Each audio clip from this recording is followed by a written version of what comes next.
At 11:47 p.m., Daniel Hale looked through a hotel room peephole and saw his own face staring back at him. The man outside was nearly 40 years older. He held tomorrow's newspaper in one hand.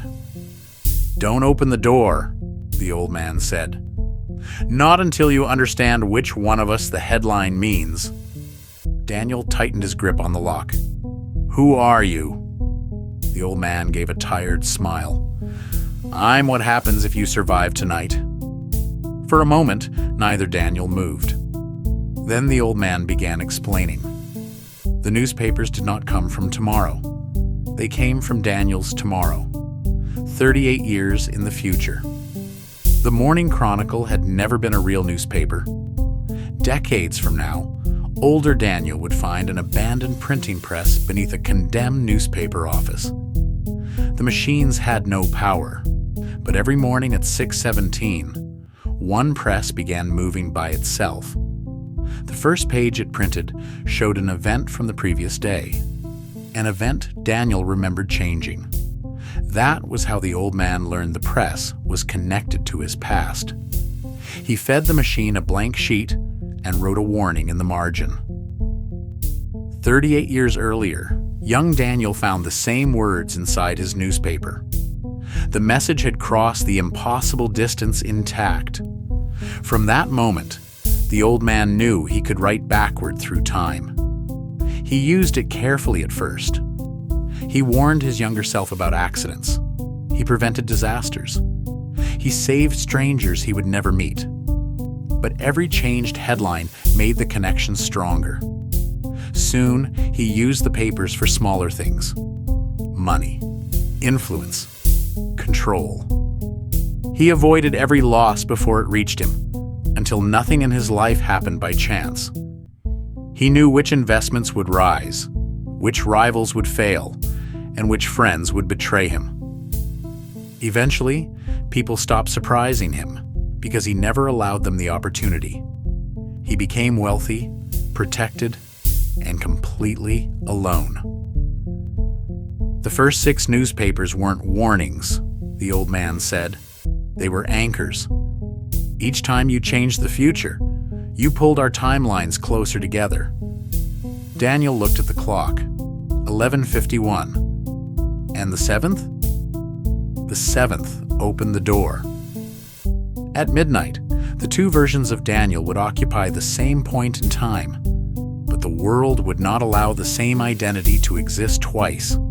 One Daniel Hale had to disappear. Daniel remembered the phone call. "You warned me not to let you inside." The old man lowered his eyes.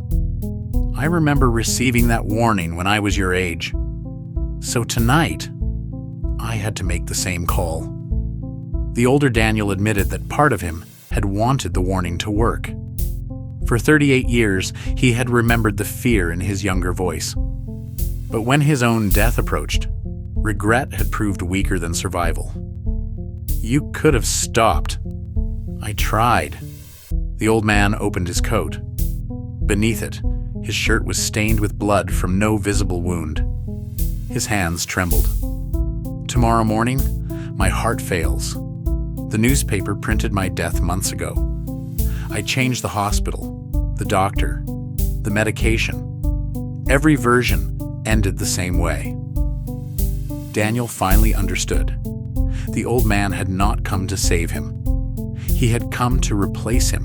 If young Daniel died during the overlap, the older Daniel would not simply remain alive.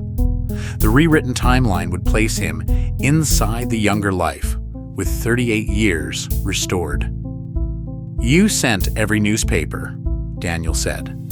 "The transformer, the girl, all of it. I needed you to believe. Mia Carter could have died, but she didn't. Because I called the police." The old man said nothing. Daniel saw the truth in his face. 38 years of reading tomorrow had not made him wise. It had only taught him to treat people like sentences that could be revised. 11:54. The door handle began to turn. Daniel stepped back. The chair scraped across the carpet as the old man pushed from the hallway. The lock bent. One pale arm forced its way through the opening. In the old man's hand was a folded newspaper. Daniel could see the new headline: "Young man found dead in hotel room. 11:57. Daniel grabbed the lamp from the bedside table.